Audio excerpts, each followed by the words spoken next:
በስተመጨረሻ ናቲ እንግዲህ አሁን ላይ ቁልፉን አግኝቶታል ማለት ነው። አሁን ላይ እንግዲህ ያንን ቁልፍ የፈለገበት ወይም ደግሞ ትሁቴን የጠየቃት ለምንድን ነው ብላችሁ መጠየቅ አለባችሁ። ምክንያቱም እዛ ቤት የሆነ ሰው እንዳለና የሆነ ነገር እንዳለ አስቦ ነው እንጂ ለመተኛት አስቦ አይመስለኝም ያንን ቁልፍ የጠየቃት።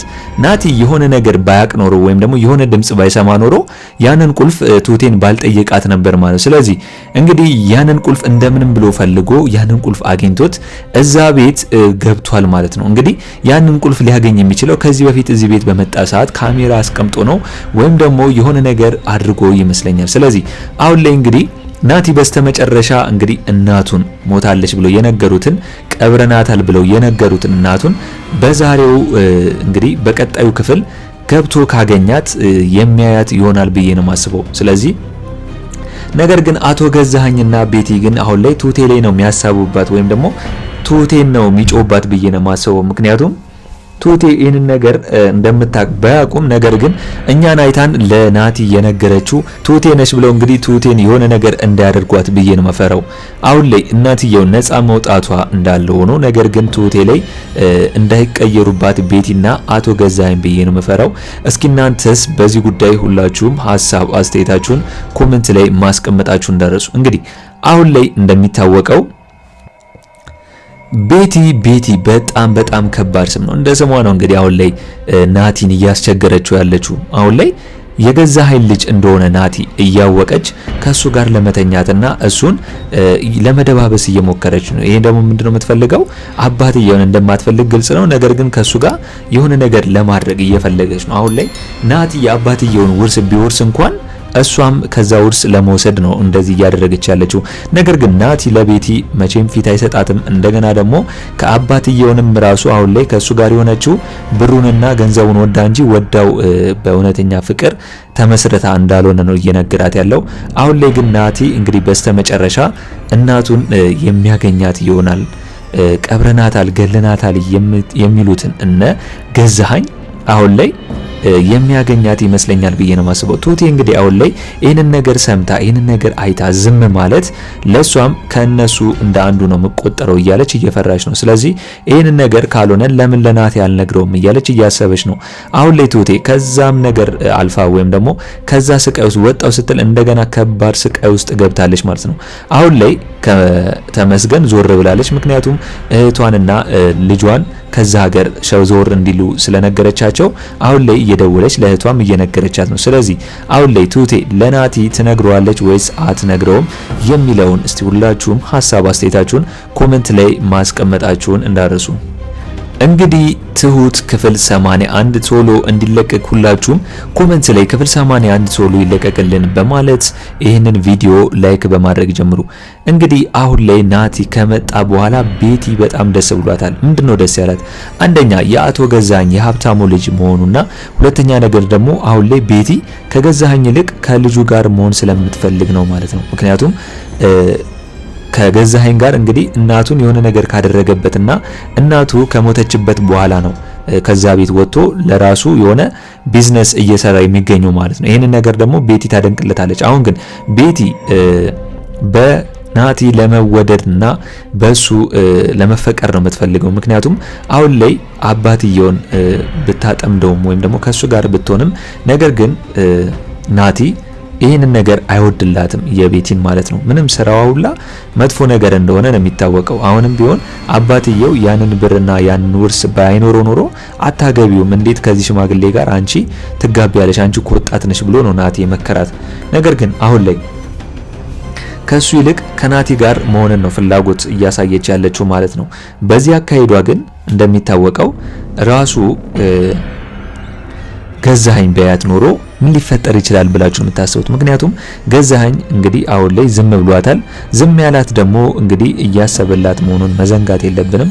ነገር ግን ይሄንን ነገር እንግዲህ አሁን ላይ ዝም ተብያለሁ ብላ ሌላ ነገር እንዳይፈጠር ነው የምፈራው። ስለዚህ እንዲሁም እንግዲህ ዝም ብሏት አሁን ላይ ገዛኸኝ ከናቲ ጋር የምታደርገውን ነገር ቢያት ኖሮ ወይም ደግሞ ከሱ ጋር ለመተኛ ስትፈልግ ቢያት ኖሮ ወዲያው ቤቲን ከዚህ ቤት ያባራታል ብዬ የምፈራው። ገዛኸኝ እንደጠበቅነው ከባድ ሰው ነው። ምክንያቱም ናቲንና ቤቲን አላመናቸውም። ለትሁቴ እንግዲህ ሁለቱን ልጆች እያየሻቸው ነው ያላት እሱ ስራ በሄደበት ሰዓት። ይህንን ነገር ደግሞ ያለው ለምንድን ነው? ቤቲ ከናቲ ጋር የሆነ ነገር ውስጥ እንዳትገባ ወይም ደግሞ ልጄን እንዳታሳስተው ብሎ ስለሚፈራ ነው ይሄንን ነገር ፈርቶ ለትሁቴ የነገራት ማለት ነው። እንግዲህ አሁን ላይ ትሁቴ ናቲና እንደገና ደግሞ ከቤቲ ጋር ሲላፉ ወይም ደግሞ ቤቲ ናቲን እያስቸገረችው ባየችበት ሰዓት ትሁቴ ደንግጣለች። ስለዚህ አሁን ላይ እንግዲህ ቤቲ ትሁቴን አስጠንቅቃታለች ማለት ነው። ምክንያቱም ምንም ነገር አላየሽም ብላ እዚህ ቤት ከኔ ጋር በሰላም የምትኖሪ ከሆነና በሰላም የምትቀጥይ የምትፈልጊ ከሆነ ይህንን ነገር ምንም አላየሽም ብሏታል ማለት ነው። ናቲም ቢሆን ይህንን ነገር አንቺ እንደምታስቢው አይደለም፣ አሁን ላይ እንግዲህ እሷ እያስቸገረችኝ ነው እንደማለት ነው ለትሁቴ የነገራት። ምክንያቱም ቤቲ አሁን ላይ ናቲን እያስቸገረችው እንደሆነ ራሷ ትሁቴ የገባት ነው ይመስለኝ። ነገር ግን አሁን ላይ ናቲ እያስጨነቀው ያለው የማን ነው? የእናቱ ጉዳይ እንደሆነ ለትሁቴ ነግሯታል ማለት ነው። ምክንያቱም አሁን ላይ የእናቱ እንባ የእናቱ ስቃይ እየጠራው እንደሆነና እናቱም በህይወት ልትኖር እንደምትችል ነው እየገመተ ያለው። ትሁቴ እንግዲህ ይህንን ነገር ታውቃለች።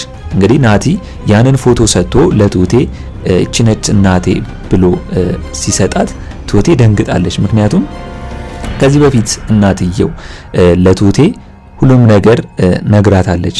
ናቲ የሚባል ልጅ እንዳላትና እንደገናም ፎቶም እንዳላት አሳይታት ነበር ማለት ነው።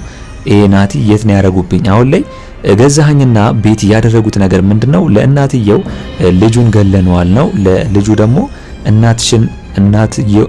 እናትህን ቀብረናታል እያሉ ነው እየነገራሉት። ይሄ ነገር ደግሞ ምንድነው? በሳይኮሎጂ ጨዋታ እናትየውን ለማሳበድና እናትየውን እንግዲህ ልጅሽን ገለነዋል ሲሉ በጣም እንዲናደዱና እንዲበሳጩ ነው። በዛ ላይ ደግሞ ህመም ውስጥ እንዲገቡ ለማድረግ ነው ይሄ ነገር የተፈለገው ብዬ ነው ማስበው። ነገር ግን አሁን ላይ ናቲ በስተመጨረሻ የመጣው እናቱን ለማግኘት ነው ማለት ነው። ምክንያቱም ያንን ቁልፍ ከትሁቴ የጠየቃት ለምንድን ነው? ወይስ ቤቲ ያንን ቁልፍ የሚያገኝበትን ነገር ነግሯለች ለናቲ? ያንን ቁልፍ ትሁቴን ጠይቃት ብላ አውቃ ይህንን ነገር ያደረገችው ለናቲ ተመስጋኝ እንድትሆንና ከናቲ ጋር ለመሆን ስትፈልግ አባትየውን ረስታ ይህንን ነገር ያደረገችው ለምንድን ነው ብላችሁ ነው የምታስቡት? እስቲ ሁላችሁም በዚህ ጉዳይ ሀሳብ አስተያየታችሁን ኮሜንት ላይ ማስቀመጣችሁ እንዳረሱ። እንግዲህ አሁን ላይ አቶ ገዛኸኝ እንደሚታወቀው ለቤቲ ሀብት ንብረቱን እንደሚሰጣት ይታወቃል። ምክንያቱም ይህንን ነገር የሚያደርገው ደግሞ ናቲ ልጁ ይህንን ነገር ከመጣ በኋላ ሀብት ንብረቱን ለኔ ለምን አትሰጠኝም ብሎ እንዳይጮህና እንዳይለፈልፍ ነው። አሁን ቤቲ ጋር ከሆነ እሷን መጠየቅ አይችልም፣ ምክንያቱም ምንም ማድረግ ስለማይችል ማለት ነው። እንግዲህ አሁን ላይ ናቲ አባቱን አቶ ገዛኸኝን ጠይቆታል። ምክንያቱም አሁን ላይ በእናቱ ስም የሆነ ድርጅትና የሆነ ነገር መክፈት እንደሚፈልግና በዛ መስራት እንደሚፈልግ ነው እየነገረው ያለው። አሁን ደግሞ ይህንን ነገር ለማድረግ ገዛኸኝ ዝግጁ አይደለም ብዬ ነው ማስበው። እሺ ቢለውም ለናቲ ግን ያንን ብር ሰጥቶ በእናቱ ስም የሆነ ነገር መስራት እንደሚፈልግ ቢሰማውም ያደርግለታል ብዬ አላስብም። ምክንያቱም ገንዘቡን ንብረቱን በራሱ እጅ ማድረግ ስለሚፈልግ ማለት ነው። ከዚህ በፊት ቤቲ እንደምናውቃት አሁን ላይ ልጅ እንኳን ብንወልድ ለልጃችን የሚሆን ብር ያስፈልገናል፣ ለምን የሆነ ነገር አታደርግም እያለችው ነበር። ለዛም ነው እንግዲህ አስቦ በቤቲ ያንን ሁሉ ሀብት ሊያደርግላት የፈለገው ማለት ነው። ነገር ግን አሁን ላይ አንድ ቤቲ ያልገባት ነገር ምንድነው? አቶ ገዛኸኝ በአይነ ቁራኛ ከናቲ ጋር ያላቸውን ነገር እየተከታተላቸው ሊሆን ይችላል ብላ አለማሰቧ በጣም ሞኝነት ነው። ምክንያቱም ለትሁቴ እንዳላት እንደማያምናቸው ነው። ሁለቱን ተከታታይልኝ ካላት ሁለቱን አያምናቸውም። እንደገና ደግሞ አቶ ገዛኸኝ ወደ ክላሱ እንኳን ስትገባ ቤቲ ምክንያቱም ቤቲ ከናቲ ጋር ለማስጨነቅና ከሱ ጋር ካንተ ጋር ነው መተኛን ትፈልገው ብላ ስታስጨንቀው ለአባቴ ነው የምደውልልሽ ብሎ ሲነግራትና ሲያስደነግጣት ነው ወደ መኝታ ክላሱ ተመልሳ ሄደችው አባቷ ጋር የሱ አባት ጋር ማለት ነው። ያው ለሷም አባቷ ነው የሚባለው እንጂ ፍቅረኛዋ አይባልም። ዞሮ እንግዲህ ወደዛ ስትገባ ነው እሱም ተናዶ እያያት የነበረው። ይሄ ነገር ደግሞ የሚያመለክተው ምንድነው? ተደብቆ እያያት ነበር ብዬ ነው ማስበው፣ ናቲን ስታስጨንቀውና ናቲን ስትፈታተነው ማለት ነው። ስለዚህ አሁን ላይ ናቲ ቁልፉን ከትሁቴ ተቀብሎ ሁሉንም መረጃዎች ከዛ ቤት ውስጥ ያገኛል ብዬ ነው ማስበው። እስኪ እናንተስ በዛሬው በትሁት ክፍል ያላችሁን ሀሳብ አስተያየታችሁን ኮሜንት ላይ በማስቀመጥ ማድረስ ትችላላችሁ። እንግዲህ በእኔ በኩል የዛሬው አስተያየቴ እነን ይመስል ነበር። ለቻናሌ አዲስ ከሆናችሁና ሰብስክራይብ እስካሁን ያላደረጋችሁ ካላችሁ ሰብስክራይብ በማድረግና የደውል ምልክቱን በመጫን ቤተሰብ እንድትሆኑን በአክብሮት እንጋብዛለን። በቀጣይ ክፍል እስከምንገናኝ ድረስ መልካም ቆይታ ይሁንላችሁ። ቻው ቻው።